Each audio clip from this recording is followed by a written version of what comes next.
आए हुए सभी मीडिया बंधुओं का सदैव की तरह से हम लोग हार्दिक स्वागत करते हैं और मैं अपने आप को बड़ा लकी मानता हूं कि आप सबसे मुलाकात करने का हमें बार बार मौका मिलता है। लेकिन आज क्योंकि इस सेट पे किंग मौजूद हैं तो आज कुछ ऐसे मित्र लोग और भाई लोग भी जिनसे शायद पहली बार हमारी मुलाकात हो रही है। इससे पहले कि हम ये बात आगे शुरू करें, आज ये जो प्रेस वार्ता है ये जिस संदर्भ में बुलाई गई उस फिल्म का नाम है शतरंज, और जिसमें दलेर भाई ने एक अपने गाने से उस फिल्म को सजाया है। मेरे साथ मौजूद हैं हमारी फिल्म के प्रोड्यूसर, बाल भवन के राष्ट्रीय उपाध्यक्ष, भारत सरकार में कैबिनेट मिनिस्टर रैंक रखते हैं श्री आनंद प्रकाश जी, और मेरे साथ हैं मृणाली सिंह जी, हमारी अनदर प्रोड्यूसर हमारी फिल्म की। मेरा नाम दुष्यंत है, I am a director of this film, और हमारी फिल्म की जो शतरंज की जो क्वीन है कविता त्रिपाठी हमारे साथ मौजूद हैं। और दिलेर भाई के लिए तो मैंने पहले ही बोला था, कुछ बोलना ऐसा ही होगा जैसे सूरज को आप दिया दिखा रहे हैं, और बहुत अच्छी बात है जब आप एक लीजेंड के साथ मंच पे खड़े होते हैं। तो इस मामले में हमारा सौभाग्य कि आज हम लोग ये प्रेस वार्ता शेयर कर रहे हैं एक लीजेंड के साथ में, और आगे आप सब जो आपके क्वेश्चन हो वो क्वेश्चन कर सकते हैं। दलेर सर जी, मैं राहुल जैन नमोकार चैनल से। मेरा आपसे सवाल है कि जब ये शतरंज फिल्म का जो टाइटल है, जब भी हम शतरंज की बात सुनते हैं तो हमेशा दिमाग की बात आती है, उसमें चालें होती है, सस्पेंस होती है, मिस्ट्री होती है। तो आपने डायरेक्टर साहब से सवाल नहीं किया कि यार इस फिल्म में मेरे गाने की क्या ज़रूरत है? मतलब और इसमें ये क्योंकि डायरेक्टर साहब बहुत अच्छा उन्होंने गेम खेली है, क्योंकि इस चाल में मेरा गाना होना बड़ा ज़रूरी है कि जब आदमी कोई बात समझ में आने लगे तब उसको मामला गड़बड़ गाना दिखा के थोड़ा दिमाग घुमा दिया जाए तो गेम को पलटा जा सकता है मेरे गाने के साथ। तो मुझे लगता है, और मैंने कोई ऐसा क्वेश्चन किया नहीं, मैं बहुत बहुत शुक्रगुजार हूँ दुष्यंत जी का, बहुत प्यारे, बहुत सज्जन है। और जब मेरे पास आए थे तब गाना ने बोला कि मैं गाना आपके साथ करना चाहता हूँ, और मैंने सुना तो मुझे बहुत अच्छा लगा। मामला गड़बड़ है, इसके बोल बड़े अच्छे लगे मुझे, और आपके सामने बस। दुष्यंत सर, आप बताना चाहेंगे कुछ फिल्म के कंसेप्ट के बारे में कि आपके दिमाग में ये नाम क्यों आया? क्योंकि शतरंज पर एक बहुत पुरानी फिल्म भी बन चुकी है और हम काफ़ी बार सुनते हैं, तो क्या ये लोगों की अपेक्षाओं पर खरी उतरेगी कि जैसे नाम है? शतरंज पे अब तक 2 फिल्में आ चुकी हैं इस टाइटल पे, लेकिन मेरा ये व्यक्तिगत तौर पे मानना है कि जीवन एक शतरंज है।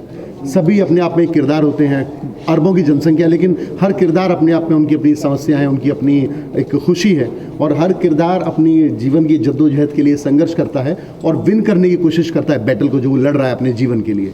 तो ये ज़िंदगी एक शतरंज है। तो मुझे लगा इससे बेटर टाइटल और कुछ नहीं हो सकता, क्योंकि मेरी फिल्म में भी बड़े इट्स अ सस्पेंस थ्रिलर, तो एक से एक बहुत सारे उतराव चढ़ाव हैं। तो मुझे लगा कि ये शतरंज एक उचित नाम होगा इसके लिए। फिर हमारे सामने टास्क था इस शतरंज की बाजी को, होता है ना, एक खुशी खुशी ख़त्म करना है, तो उसके लिए फिर किंग से बड़ा कोई नाम हो नहीं सकता। तो हमने कहा शतरंज की जो अंत होगा वो हम लोग किंग के साथ करें। और मैं बहुत हार्दिक आभारी हूँ अपने प्रोड्यूसर श्री आनंद प्रकाश जी का, मृणाली जी का, कि द मोमेंट मैंने इनको कॉन्सेप्ट सुनाया तो दे कि ठीक है चलिए हम लोग वो एड करते हैं। और कोविड की में जब लॉकडाउन लगा था तो लास्ट फिल्म मेरी रिलीज़ हुई थी द 100 Bucks कविता जी के साथ, उसमें मुझे काम करने का मौका मिला था एज एन डायरेक्टर। ये दूसरी फिल्म है हम लोगों की, और ये हमारा प्रयास है कि अब जब थिएटर खुल रहे हैं 15 अक्टूबर से, तो थिएटर में भी जो पहली फिल्म हो वो हमारी हो शतरंज। तो ये प्रयास है हम लोगों का, इसीलिए बड़ा हम लोग तूफानी गति से लगे हुए। टॉकी पोर्शन इज़ कंप्लीट, आज एक गाना और शूट कर रहे हैं और फिल्म कंप्लीट है, हम लोग पोस्ट पे चले जाएंगे। Hi, this is Priya from Life News India. मेरा क्वेश्चन है मैम आपसे, त्रिपाठी मैम, कि जैसे आपने जो फिल्म करी है इतने पैंडेमिक के टाइम पे, तो इसमें आपकी क्या डिफ़िकल्टीज़ रही हैं? Even sir, question to you also, you can give answer also to this, कि क्या क्या आप लोगों के इसमें तकलीफ़ें रही होंगी? कुछ तो आया होगा, बिकॉज इतना पैंडेमिक का ये चल रहा है टाइम। नहीं, अभी तो फिलहाल लाइक एज अ रूल है गवर्नमेंट का कि आप बहुत ज़्यादा स्टाफ के साथ काम नहीं कर सकते, आपको बहुत लिमिटेड स्टाफ के साथ ही चलना है। तो एक कहीं ना कहीं डिफ़िकल्टी रही है, बिकॉज बहुत लाइक स्पॉट बॉय और ये सब चीज़ें बहुत हमें लिमिटेड रखनी पड़ रही थी। और एक प्रॉब्लम ये भी थी कि हमें लाइक सेफ्टी का बहुत ज़्यादा, hand sanitiser and mask and ये सब चीज़ों से कभी ऐसा थोड़ा सा भी लाइक हार्ड वर्क कर लिया, लाइक रात को बहुत 9-10 बजे तक शूट चल गया तो बॉडी में थोड़ा पेन हुआ तो कहीं ऐसा लगा तो कोरोना तो नहीं हो गया। तो वो एक जो अप एंड डाउन जो था माइंड का वो बहुत डिफ़िकल्ट था। लाइक थोड़ा सा भी सर्दी हुई, खांसी हुई, मतलब शूट की वजह से भी तो फील होता था कि कहीं मतलब दिमागी वो होता था कि अरे कहीं कोरोना तो नहीं हो गया। बट बहुत अच्छा रहा शूट, बिकॉज हम लोग जितने भी इस फिल्म में कास्ट हैं सब लोग बहुत सपोर्टिव और बहुत प्यार से काम किया, ऐसा लग रहा था कि एक फैमिली है। तो लास्ट डे जब चल रहा था शूट तो बहुत इमोशनल मोमेंट था कि अरे यार ठीक है। पहली बार ऐसा है कि हमने अपने स्टार से आज तक हैंडशेक नहीं किया पूरी फिल्म में। सर आपका एक्सपीरियंस प्लीज। मेरा जी मैं समझता हूँ कि ये जैसे भी ये कोविड का जो पूरे वर्ल्ड में एक नई सी चीज़, नया सा नाम उछला है, इसका बहुत फ़ायदा हुआ। और मुझे लगता है कि इसमें अपने आप को समझने का और अपने फैमिली, अपने लोगों को, अपने करीबियों को बहुत ही ज़्यादा समझने का मौका मिला। और ये मुझे लगता है कि बहुत जो हुआ है बहुत अच्छा ही हुआ, और इससे हमने बहुत सारी चीज़ें सीखी हैं। और ख़ास करके आपने खुद बड़े चेंजेस देखे होंगे कि कितना ज़्यादा पोल्यूशन कम हो गया, कितना पानी साफ़ हुआ, और कितने लोग जो रोज़मर्रा की आप काफ़ी मेरे दोस्त हैं हॉस्पिटल के डॉक्टर्स भी हैं, तो मैं कभी किसी की हालात पूछने जाता था तो पहले ये होता था कि रोज़ कोई ना कोई पेशेंट पहुंचा हुआ है, क्या है जी, सिर दर्द हो रहा है जी, चक्कर आ रहे हैं जी, किसी का बीपी हाई हो रहा है जी, किसी शुगर हाई हो रही है।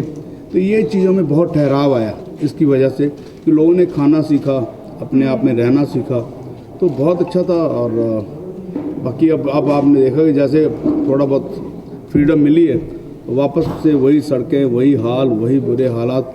लेकिन इससे कि हम लोग ये सीखना जरूर चाहिए कि मेरी भी सरकार से भी विनती है कि महीने में 2 दिन लॉकडाउन होना चाहिए, बिल्कुल स्टॉप, सब कुछ बंद होना चाहिए। और बाकी बहुत अच्छा रहा। और ये भी रहा कि अब शूटिंग में आना था तो कोविड टेस्ट करा के आए हैं, क्योंकि खुद अपना पहला पूरी यूनिट हमारी इंश्योर्ड है, तो ये बहुत अच्छी बात है जो शूट करते हैं। और बहुत कुछ सीखने को मिला इसमें। और मुझे लगता है कि इसमें मनोबल आपका और स्ट्रांग होना रहा। लेकिन जैसे हमारी आदत थी कि 8-8, 10-10, 9-9 लोग मेरे साथ रहते थे, तो ये पूरे जो 4-5 महीने तो मैं, मेरी बेटी, मेरी वाइफ और बस 2-3 लोग, तो ज़्यादा लोग नहीं थे, तो अच्छा रहा, अपने आप को जानने का मौका अच्छा रहा। दुष्यंत साहब, एक सवाल आपसे कि जहाँ पर आप हैं इस समय मौजूद, ये फिल्म सिटी के नाम से जाना जाता है, और अब यहाँ पे हालांकि जो शूटिंगें हुआ करती थी दिल्ली एनसीआर के अंदर, वो तकरीबन बंद होती जा रही हैं। यूपी सरकार ने फिल्म सिटी बनाई है, उसको लेकर क्या कहेंगे, जो कि हमारे बिल्कुल जेवर एयरपोर्ट के पास एक काफ़ी बड़े उसके अंदर बन रही है। मुझे देखिए, ये तो एक खुशी की बात है जब आपको पता लगता है कि आप ऐसे क्षेत्र में काम कर रहे हैं जिसको लेकर सरकार बहुत गंभीर है।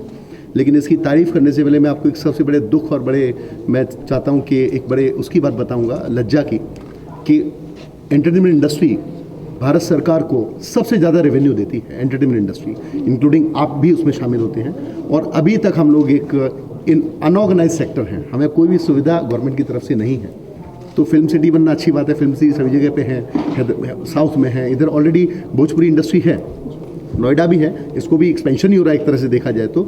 लेकिन उसके साथ मेरी एक गवर्नमेंट से गुजारिश है, मैंने बहुत मीडिया में भी कई बार हम लोगों ने बोला है कि एटलीस्ट कोई एक ऐसा वे तैयार करें जो एंटरटेनमेंट इंडस्ट्री है, जो न्यूज़ इंडस्ट्री है, इसको कोई गवर्नमेंट रिकॉग्नाइजेशन मिले। कोई ऐसा आपके पास, अब मैं suppose I am a film director, तो मैं डायरेक्टर हूँ, उसको मैं साबित कैसे करूँ? सज्जलीला भंसाली तो लोग पहचान जाएंगे, सुभाष की, लेकिन दुष्यंत प्रताप सिंह कौन पहचानेगा? तो कोई तो एक ऐसा हो कि सपोज हम सेंसर कराते हैं तो हमें एक ऐसा एक कार्ड मिले जिसपे कुछ सुविधाएं हों कि भाई ठीक है, चलिए आप जब बुढ़े होंगे, रिटायर होंगे, तो क्योंकि हम लोग भी टैक्स देते हैं गवर्नमेंट को प्रॉपरली, अच्छा रेवेन्यू देते हैं, तो इस सेक्टर को, अब ये तो गवर्नमेंट के ऊपर है कि वो क्या डिसाइड करते हैं, लेकिन इस सेक्टर को एक ऑर्गेनाइज वे में अगर इसे लाया जाए, और मैं तो स्पेशली आनंद प्रकाश जी हमारे तो वही प्रोड्यूसर भी हैं और गवर्नमेंट के एक नुमाइंदे भी हैं, एक कैबिनेट मिनिस्टर पद को सुशोभित कर रहे हैं, तो मैं तो आपसे भी आज इस मंच में करूँगा कि एटलीस्ट गवर्नमेंट तक ये बात पहुंचाए कि इसे एक ऑर्गेनाइज सेक्टर बनाएं, एक ऐसा सेक्टर हो जिसमें कि एक इंडस्ट्री के लोगों के, आर्टिस्टों के भी कुछ अधिकार हो सामाजिक तौर पर। जिस तरह से यही कारण माना जा रहा है कि जैसे पहले अक्सर शूटिंगें हुआ करती थी दिल्ली एनसीआर को, दिल्ली को भी लिया जाता था, तड़क भड़क देखने को भी मिलती थी, तो क्या यही कारण है कि जो सुविधाएं ना मिलना, तो अंश को अपने आप को समझना, तो इसलिए शूटिंगें बंद हो गई हैं? इंडस्ट्री को कोई सुविधा है ही नहीं, फिल्म जगत को आज तक कोई सुविधा सरकार की तरफ से मिली ही नहीं अपनी। हम जो करते हैं, मेहनत करते हैं, सब पूरा सेट बनाते हैं और लोगों के मनोरंजन के लिए अपना जो भी हमने जो बनाया है सॉफ्टवेयर, जो भी चीज़ें बनाई हैं उनको पेश करते हैं। जिस तरीके से बॉलीवुड में बहुत सारे अभी क्वेश्चन मार्क हो रहे हैं और बताया जा रहा है जैसे कि सुशांत के केस के बाद पूरा खुल के आ रहा है, तो जैसे आपने अभी मांग रखी सुविधाओं की, तो कुछ मांग ऐसी नहीं रखेंगे कि एक बोर्ड बनाया जाए, जैसे कि जब भी कोई गलत चीज़ें किसी एक उसमें दिखाई देती है तो एक नियामक बोर्ड बन जाता है। तो एक नियामक बोर्ड बने जिससे कि स्ट्रगल जो नया कमर्स है उसके लिए कुछ तो सुरक्षा बने। बच्चे को भेजते हुए माँ बाप आज के टाइम पे बॉलीवुड में कहीं ना कहीं शंका में है, तो उसके लिए एक नियामक बोर्ड की मांग नहीं करेंगे? सर, अगर हम बोर्ड की बात करें, अगर जैसे आप तो सब एजुकेटेड हैं, ऑलरेडी हमारे देश में बहुत बोर्ड हैं। अगर उनको प्रभावी तरीके से आप लागू कर दें, जैसे राष्ट्रीय महिला आयोग हैं, बहुत सारे ऐसे बोर्ड हैं। आपको मैं छोटी सी बात बता दूं, आई डोंट नो, पता नहीं प्रेस कॉन्फ्रेंस किस दिशा में जा रही है। देश में उपभोक्ता बोर्ड को छोड़ के किसी भी आयोग को ये अधिकार नहीं है कि वो किसी भी विक्टिम को जेल भेज देवे। वो केवल उसकी एक इन्वेस्टिगेशन कर सकते हैं और सिफारिश कर सकते हैं। किसी भी आयोग में देश के आज तक सिवा उपभोक्ता आयोग को छोड़कर किसी भी आयोग के पास ये पावर नहीं है कि वो किसी भी विक्टिम को जेल भेजे। तो एटलीस्ट हम पहले उनको इस्टेब्लिश करें। दूसरी बात बच्चियों की या बच्चों की सुरक्षा की बात आती है। मुंबई की आजकल बहुत बड़ा चल रहा है कि भाई ये वो, Mumbai is the only city जहाँ पे कि आधी रात को बेटियां 2 बजे 3 बजे घर से बाहर निकल के और वापस घर पे आ सकती हैं। कल कविता यहाँ पे तो मेरी बात हो रही थी, शी सेड कि मुझे वॉक पे जाना है, तो मैंने कहा आप अपने होटल से बाहर मत निकलिएगा, यहाँ 8:30-9 बजे के बाद थोड़ा भाई हो सकता है कि आपको प्रॉब्लम हो जाए। तो शी सेड कि मुंबई इस मामले कितना अच्छा, एक छोटा सा डिस्कशन था हम लोग, मैं सेट पे ही था कि कितना अच्छा है कि हम लोग रात को 2 बजे 3 बजे भी। तो ये तो आपकी जो अपनी सोच है या वो उस पर डिपेंड करता है, बट फिर भी आपका भी अपनी जगह कथन सत्य है। लेकिन मेरा ये मानना है कि जो चीज़ें हमारे पास हैं पहले उनको ही हम लोग इतना इस्टेब्लिश कर लें, इतना स्ट्रॉन्ग, अगर वो स्ट्रॉन्ग हुई तो मैं नहीं समझता कि फिर किसी और चीज़ की जरूरत है। आपको सारांश कर दूं कि उत्तर प्रदेश में बहुत दिन के बाद पहले मुख्यमंत्री ने ना इस इंडस्ट्री के ऊपर ध्यान दिया है, और ये इतने बड़े स्केल पे इंडस्ट्री बनाने के लिए जा रहे हैं कि मैं समझता हूँ बॉम्बे का 75% काम जो है ना यहाँ से होगा, क्योंकि सब्सिडी भी उत्तर प्रदेश गवर्नमेंट पिक्चर्स को देती है। जैसे लंदन में मिलती है, लंदन में 40% मिलती है, यहाँ लगभग 20 से 25% मिलती है। तो मैं समझता हूँ आने वाले समय में उत्तर प्रदेश में नोएडा एक फिल्म सिटी के नाम से बॉम्बे हब हो जाएगा, हब हो जाएगा, पहले नंबर पे होगा। जब दुष्यंत जी ने मुझे स्टोरी सुनाई थी, मैं बता दूं आपको कि इसमें बहुत सारे सस्पेंस हैं, तो मैंने इनको बोला था कि हाँ देखिए बहुत बढ़िया स्टोरी है और आगे चलनी चाहिए। तो फिर एक बात हमारी आपस में तय हुई कि देखा जाएगा जो होगा। तो मैंने इन्हें एक शेर बोला कि मुश्किलें दिल के इरादे आजमाती हैं, हुस्न के पर्दे निगाहों से हटाती हैं, हौसला मत हार गिर कर है मुसाफिर, ठोकरें इंसान को रास्ता दिखाती हैं। तो मैं समझता हूँ ये पिक्चर हमको बहुत ऊपर ले जाएगी। यही मेरा सर प्रोड्यूसर साहब इतनी अच्छी शायरी करते हैं, आपको नहीं देना चाहिए था इन्हें कोई कास्ट अच्छा? बाल भवन के आप ऑलरेडी राष्ट्रीय उपाध्यक्ष हैं, इतना इनका पूरे इंडिया का जुडिक्शन है, तो कोई विद्वान आदमी सुशोभित करता है उस पद को। और मैंने तो रिक्वेस्ट की थी आदरणीय आनंद जी से, मैंने कहा सर एक कैरेक्टर आप भी कर लीजिए, लेकिन मैंने कहा नहीं तो एक गेस्ट अपीयरेंस हम लोगों ने एक साथ में रखा है। I am also in their, Anand sir भी हैं और भी मृणाली जी भी हैं, काफ़ी लोग हैं, लेकिन it's a small guest appearance. बाकी शतरंज बाजार में कब तक पहुंचेंगे? सर हम लोगों का शायद अभी तक का जो प्लान है दिसंबर 3rd वीक में हम लोग रिलीज़ करेंगे फिल्म को। और ये कंप्लीट हो चुकी है अब तक? फिल्म इज़ कंप्लीट, बस 2 गाने बचे हैं। आज हमने किंग के साथ शूट कर रहे हैं और एक गाना हम लोग का मुंबई शूट है। गाने के अलावा भी कुछ नोएडा में शूट किया है या केवल गाना ही? नहीं, केवल गाना शूट है। एक छोटा सा शूट हम लोग कल गाजियाबाद में है। Sir I am Aadesh from Dil ki आवाज़। अभी जैसे आपने बोला कि शूट कंप्लीट हो चुका है और बस एक सॉन्ग और, तो अब कोरोना के टाइम में जब आपके पास स्टाफ कम है और लोगों से डबल टाइम भी आप इतना नहीं करा सकते, तो इतने जल्दी टाइम में मूवी कंप्लीट करने में क्या प्रेशर है? मैं एक तो 40 लोगों का काम अकेले करता हूँ। मेरे आर्टिस्ट मुझसे इसलिए खुश रहते हैं बिकॉज मैं सेट पे मौजूद रहता हूँ। अल्टीमेटली डायरेक्टर्स के they are behind the screen, बैठे हैं आराम से मॉनिटर पे और ऑर्डर कर रहे हैं। बहुत कम स्टाफ का इसीलिए काम कर सके बिकॉज मैंने अपना कैरियर ही बहुत शून्य से शुरू किया था। तो सुई से लेके हवाई जहाज तक मुझे लगता है कि शायद मैं कर सकता हूँ, तो मैं अपना 100% देने की कोशिश करता हूँ। फिर उसके लिए I am very thankful to Kavita ji, जो हमारी लीड एक्ट्रेस है, मेरी दूसरी फिल्म है इनके साथ में। कभी भी सेट पे ऐसा नहीं कि तैयार होने में टाइम, जब भी वो लोग बिल्कुल फौजी की तरह से रेडी होना। हितेन तेजवानी अपना उनका गुप्ता ब्रदर्स अभी शुरू हुआ है, it's one of the biggest serial television का, वो अपना शुरू बोले सर हम कंप्लीट करेंगे। हेमंत पांडे बहुत कम शूट करते हैं, वो 3 या 4 घंटे काम करते हैं, 10-10 घंटे ही work with me. Shawar Ali specially सीधे एयरपोर्ट से आके सफ़र करके वो 11 बजे मेरे सेट पे और रात को 12 बजे तक उन्होंने काम किया। वो काम इसलिए किया कि इंडस्ट्री की खासियत है अगर डायरेक्टर खड़ा रहे अगर सेट पे तो फिर सारे आर्टिस्ट लोग खड़े हो जाते हैं। जैसे चैनल्स में भी आपके अगर रेस्पेक्टेड चीफ एडिटर खड़े हुए हैं तो एवरीबडी इज ऑन फ्लो। तो इट डिपेंड ऑन द सारी चीज़ें डायरेक्टर और प्रोड्यूसर्स के ऊपर। अगर वो सेट पे मौजूद हैं और काम का माहौल है तो फिर काम होने में ज़्यादा देर नहीं लगती है। एंड डेफिनेटली साथ ही साथ हम लोगों ने टेक्नोलॉजी पे जैसे कि हमने मल्टी कैमरा सेटअप यूज़ किए, we are shooting on 3 camera setup, तो टाइम बचाने की कोशिश की हम लोग। जहाँ एक दिन में आप 2 से 3 सीन करते हैं, हम लोगों ने 6 और 7 सीन शूट किए। मूवी में मैंने आपको वही मैसेज बोला कि जीवन में हर कोई अपनी ज़िंदगी जीने की कोशिश करता है, उसके बैटल को विन करने की कोशिश करता है, कोई भला या कोई बुरा। तो मेरी मूवी में बहुत सारे किरदार बिखरे हुए हैं। अब आप पसंद कर लीजिए आपको कौन सा किरदार पसंद है और आप किस तरीके से फिर अपने जीवन को उनसे प्रेरित होकर आगे ले जा सकते हैं। पैंडेमिक सिचुएशन में मूवी को आप देख पा रहे होंगे कि 50% सीट के लिए अलाउड किया गया है और सिनेमा घर में उतारना कहीं ना कहीं बहुत बड़ा चैलेंज है, क्योंकि रेट हाइक्स नहीं हुए और उसी 50% में रेवेन्यू जनरेट करना है। तो क्या रहेगा? क्या इसका जवाब तो मैं ये दूंगा कि अभी तो ये तो आप फिल्म की तो एंटरटेनमेंट की बहुत दूर की बात कर रहे हैं। अभी बुध बाजार मंगल बाजार खुल गए, वहाँ इतनी भीड़ है तो लोग सर लोग जाएंगे। वहाँ कोई एसओपी नहीं है, एसओपी केवल सिनेमा घर में लगाया गया, 50% की गैदरिंग को अलाउड किया गया। जो मर्जी हो लोग जाएंगे क्योंकि लोग एंटरटेन होना चाहते हैं सर। अब आप और मैं तो कह रहा हूँ आपके मुंह में घी शक, मैं चाहता हूँ मेरी फिल्म 2 महीने लगी रहे, 50% आता है, 2 महीने कलेक्शन होगा 150 करोड़। पार्टी दूंगा आप सबको। इस तरीके से कोरोना काल में डिजिटल प्लेटफॉर्म को बढ़ावा मिला है, कुछ फिल्में भी नेटफ्लिक्स और अमेजोन उसमें रिलीज हुई है। अब क्या कुछ मजबूरी हो जाएगी कि सिनेमा में और डिजिटल प्लेटफॉर्म में? सर आप सॉरी मैं जवाब दे रहा हूँ।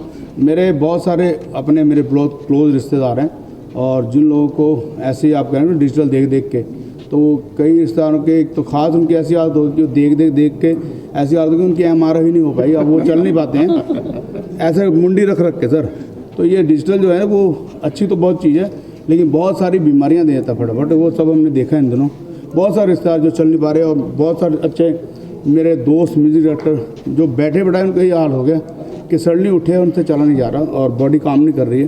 तो जब उनको MRI की गई है तो सारी रीढ़ की हड्डियों में प्रॉब्लम, गर्दन में प्रॉब्लम। तो ये तो डिजिटल तो अच्छा है कि बहुत अच्छा है, लेकिन ये बीमारी से भी करता है बहुत ज़्यादा। तो मुझे लगता है कि सिनेमा हॉल की तरफ ध्यान दिया जाए। सर आज नवरात्रि का पहला दिन है, आप क्या मैसेज देना चाहेंगे जनता को? मामला गड़बड़ है, मामला गड़बड़ है, अरे उलझी फिरती दुनिया सारी बिना गल बिना बात के। ये बहुत मामला गड़बड़ है और मस्ती वाला है और बहुत अच्छे तरह से माहौल है, तो एंजॉय कीजिए। और मैं चाहता हूँ कि आपने बहुत कीमती वक्त दिया है और मैं चाहूँगा सर कोरोना में आप आए, मैं हृदय से आपको पता है कि कोरोना टाइम है और हमको शूट भी जल्दी खत्म करना है। एक सवाल मेरा है, आपसे पहले बॉलीवुड में ऐसी आवाज़ क्यों नहीं उठी कि दिल्ली NCR में फिल्म सिटी बनना चाहिए? ऐसा क्या हुआ कि सुशांत केस के बाद ऐसी आवाज़ें उठी कि दिल्ली NCR में ही फिल्म सिटी बनना चाहिए? आवाज़ उठाए वो हम ही लोग उठाएंगे, यहाँ के लोग। जब यहाँ के लोगों ने आवाज़ उठाई तो फिल्म सिटी बन रही है, तो वो तो कोई बात ही नहीं है। और बाकी रही बात बाकी और चीज़ों की, जैसे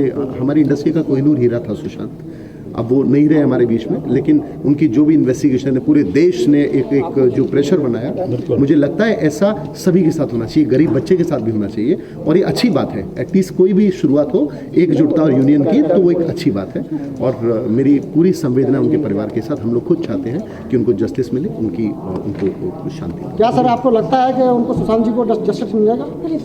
क्यों नहीं मिलेगा जस्टिस? देखिए देर ऊपर वाले घर में देर है पर अंधेर नहीं है, तो न्याय तो डेफिनेटली, न्याय तो हर हालत में मिलता ही मिलता है। ये ऐसा देश है जहाँ पे प्रधानमंत्री जेल चले गए, तो ये तो बहुत छोटी सी बात है। कविता मैम मेरा क्वेश्चन है, जैसे कि मूवी है आप लोग, जैसे शतरंज है तो थोड़े से मतलब होगा इसमें कुछ केमिस्ट्री टाइप से, तो आपका इसमें ऐसा बेस्ट मोमेंट क्या था कि आपको जो लाइक एक है कि शतरंज है गेम पलट गया, आपका उसमें बेस्ट मोमेंट क्या रहा? है तो बहुत बड़ा मोमेंट, वो इतना बेस्ट है कि वो बता ही नहीं सकते, बिकॉज वो बताया तो आप पूरी फिल्म समझ जाओगे और जाओगे नहीं देखने। मतलब ऐसी लड़की मैं खुद ब्लेस्ड हूँ कि मुझे ये फिल्म करने को मिला है। मतलब बहुत ही प्यारा मोमेंट है, एक छोटा सा 1 सेकेंड, एक मिनट का वो सीन है जो पूरी फिल्म को पलट देता है। मतलब पूरी फिल्म की मतलब बाजी ऐसी तैसी हो गई है, समझ में नहीं आएगा कि मतलब आप शुरू से जो मुझे देख रहे हो वो आप पूरा चेंज हो जाएगा आपका माहौल।